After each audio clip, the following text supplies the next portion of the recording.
हिंदुस्तान का इतिहास बलिदानी, साहसी, देशभक्त वीरों की वीर गाथा से भरा पड़ा है। ऐसे वीर जिन्होंने भारतीय संस्कृति, रीति रिवाज और स्वाभिमान की रक्षा के लिए अपना सर्वस्व बलिदान कर दिया। राष्ट्रीय राजधानी दिल्ली के निकट वीर भूमि हरियाणा वैदिक सभ्यता, नैतिकता, विशाल त्याग, यज्ञों की स्थली तथा विद्वानों की कर्म स्थली रही है। यहाँ के रणबांकुरों ने समय समय पर देश की रक्षा व स्वाभिमान के लिए अपने प्राणों की बलि दे दी। हरियाणा के जिला फरीदाबाद के मेवाती उपमंडल हथीन के निकटवर्ती गांव बहिन भी प्राचीन संस्कृति का एक दृश्य है। दोस्तों नमस्कार, स्वागत है आप सभी का आपके अपने YouTube चैनल जाट्स यूनाइटेड पर। आज हम फिर से मौजूद हैं एक और गुमनाम वीर योद्धा की कहानी आपके सामने लेकर। उस वीर का नाम है दादा कान्हा रावत। धर्म बलिदानी कान्हा रावत का जन्म दिल्ली से 60 मील दक्षिण में स्थित रावत जाटों के उद्गम स्थान बहिन गांव में चौधरी बीरबल के घर माता लाल देवी की कोख से सन 1640 में हुआ। वह समय भारत में मुगल साम्राज्य के वैभव का था। हर तरफ मुगलों की तूती बोलती थी। कान्हा ने जन्म से ही मुगलों के अत्याचारों के बारे में सुना था। यही कारण था कि कान्हा को छोटी अवस्था में लाठी, भाला, तलवार, ढाल चलाने की शिक्षा दी गई। युवा होने पर उनका विवाह अलवर रियासत के गांव धीका की कपूरी देवी के साथ कर दिया गया।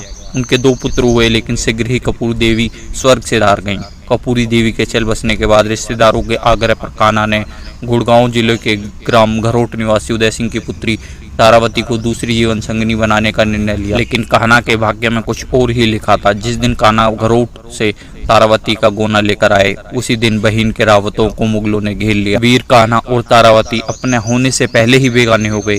कान्हा 44 वर्ष की उम्र में ही अमर पद का पथिक बन गया। फागुन मास की अमावस्या सन 1684 को कान्हा रावत अपनी दूसरी शादी घरोट गांव से लेकर आए। औरंगजेब ने इसी अवसर का लाभ उठाना चाहा। उसने बहिन गांव को चारों तरफ से घेर लिया।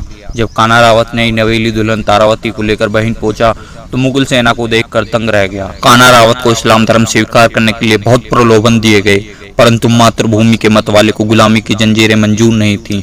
इसलिए कंगन बंदे हाथों ने मुगल सेना से भिड़ गया। बताया जाता है कि शाही हथियारों का मुकाबला लाठी, फरसा, बल्लम और भालों से किया। कई दिनों तक चले इस युद्ध में जब कान्हा निहत्था रह गया तो अब्दुल नबी ने उसे बंदी बना लिया। दरअसल औरंगजेब ने 1 अप्रैल 1669 को फरमान जारी किया, काफिरों के मदरसे और मंदिरें गिरा दिए जाएं। फलतः ब्रज क्षेत्र के कई अति प्राचीन मंदिरों और मठों का विनाश कर दिया गया। कुषाण और गुप्तकालीन निधि, इतिहास की अमूल्य धरोहर तोड़फोड़, मुंड विहीन, अंग विहीन कर हजारों की संख्या में सर्वत्र छितरा दी गई। संपूर्ण ब्रजमंडल में मुगलिया घुड़सवार और गिद्ध चील उड़ते दिखाई देते थे धुएं के बादल और लपलपाती ज्वालाएं और उनमें से निकलते हुए शाही घुड़सवार। सैयदुनाथ सरकार लिखते हैं कि मुसलमानों की धर्मांता पूर्ण नीति के फलस्वरूप मथुरा की पवित्र भूमि सदैव ही विशेष आघात होते रहे हैं। दिल्ली से आगरा जाने वाले राजमार्ग पर स्थित होने के कारण मथुरा की ओर सदैव विशेष ध्यान आकर्षित होता रहा है। वहां के हिंदुओं को दबाने के लिए औरंगजेब ने अब्दुल नबी नामक एक कट्टर मुसलमान को मथुरा का फौजदार नियुक्त किया। सन 1678 के प्रारंभ में अब्दुल नबी ने सैनिकों का एक दस्ता मथुरा जनपद के चारों ओर लगान वसूली करने निकला। अब्दुल नबी ने पिछले ही वर्ष गोकुल सिंह के पास एक नई छावनी स्थापित की थी। सभी कार्रवाई का सदर मुकम्मा यहीं था। गोकुल सिंह के आह्वान पर किसानों ने लगान देने से इनकार कर दिया था। मुगल सैनिकों ने लूट मार से लेकर किसानों को ढो डंगर तक खोलने शुरू कर दिए थे। बस यहीं से संघर्ष शुरू हो गया।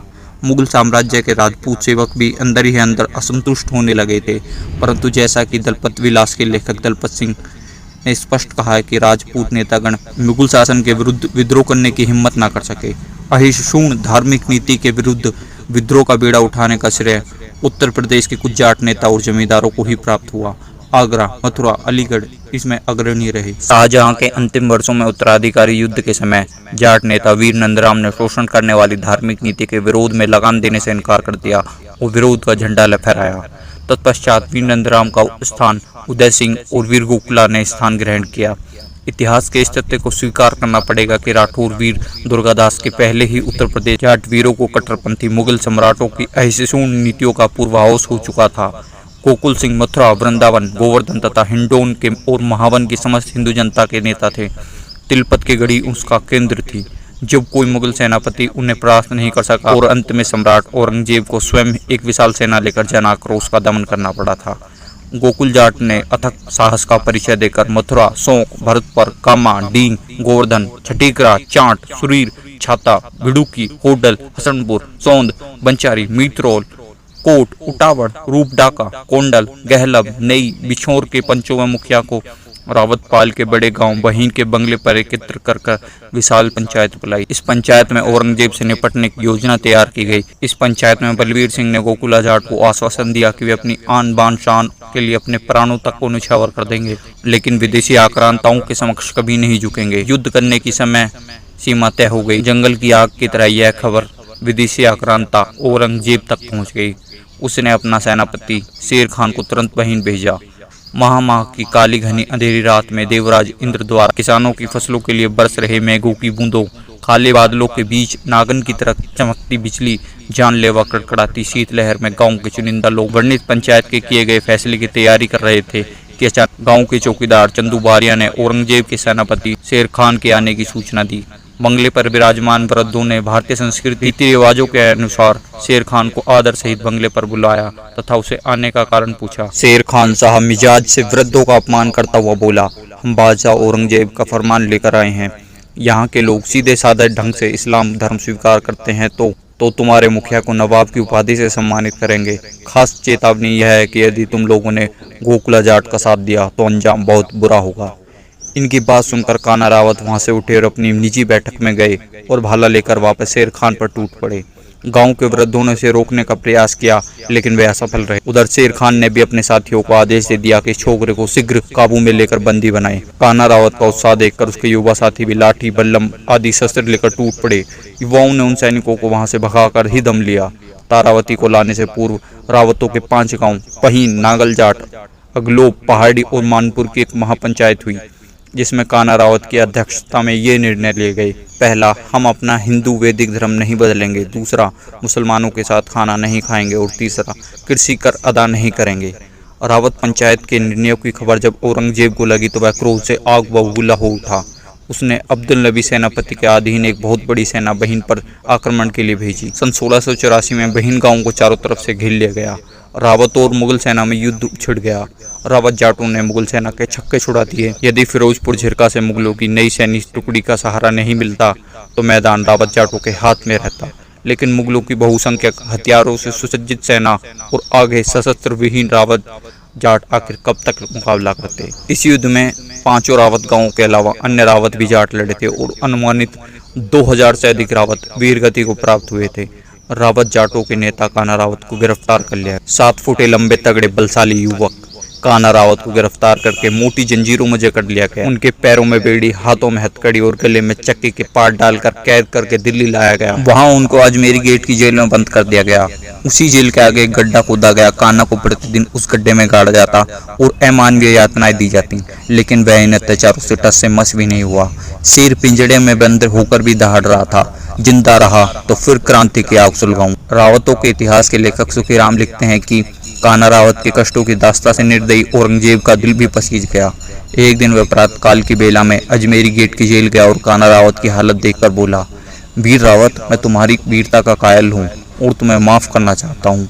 तेरी युवा अवस्था है, घर में बैठी तेरी प्राण प्यारी विरह में रो रो कर सूख कर काटा हो गई है।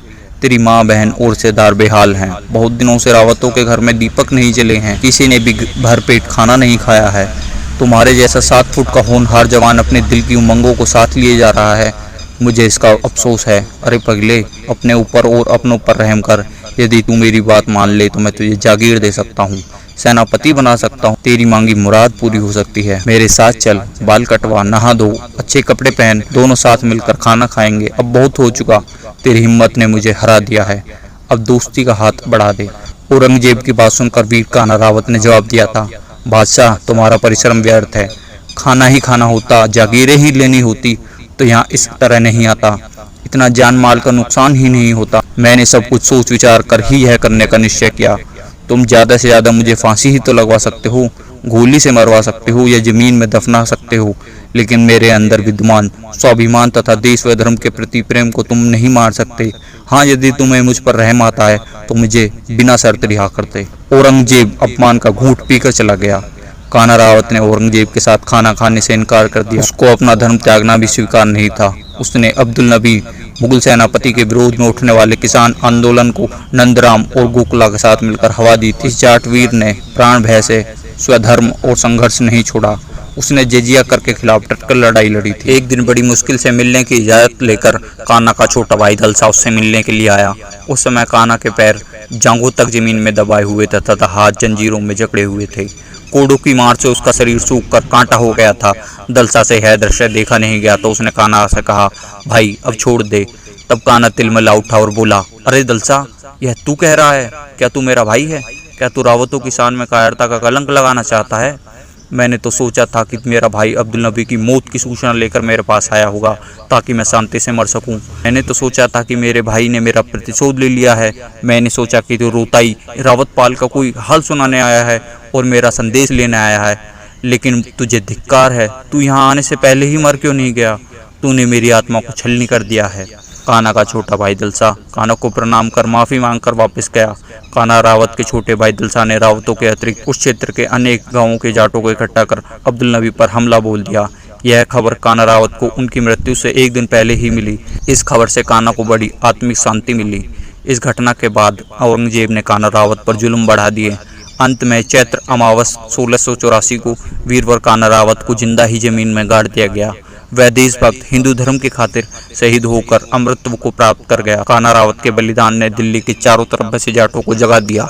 चारों ओर बगावत की ध्वनि गूंजने लगी। यह घटना मुगल सल्तनत के ह्रास का कारण बनी। यह वक्त की ही विडंबना है कि किसी भी राष्ट्रीय स्तर के लेखक ने इस शहीद पर कलम चलाने का प्रयास तक नहीं किया। हरियाणा के जिले पलवल के गाँव बहीन में शहीद कान्हा रावत की मूर्ति का अनावरण कार्यक्रम फरवरी 2000 भरतपुर नरेश डींग कुमार के विधायक महाराजा विश्वेंद्र सिंह ने किया। इस मौके पर विश्वेंद्र सिंह ने शहीद कान्हा रावत की शहादत को वीर गोकुला के समान बताते हुए कहा कि रावतों का तो भरतपुर से खून का संबंध है। दोस्तों, यह थी उस सूरवीर की गाथा। उम्मीद है आपको वीडियो पसंद आया होगा।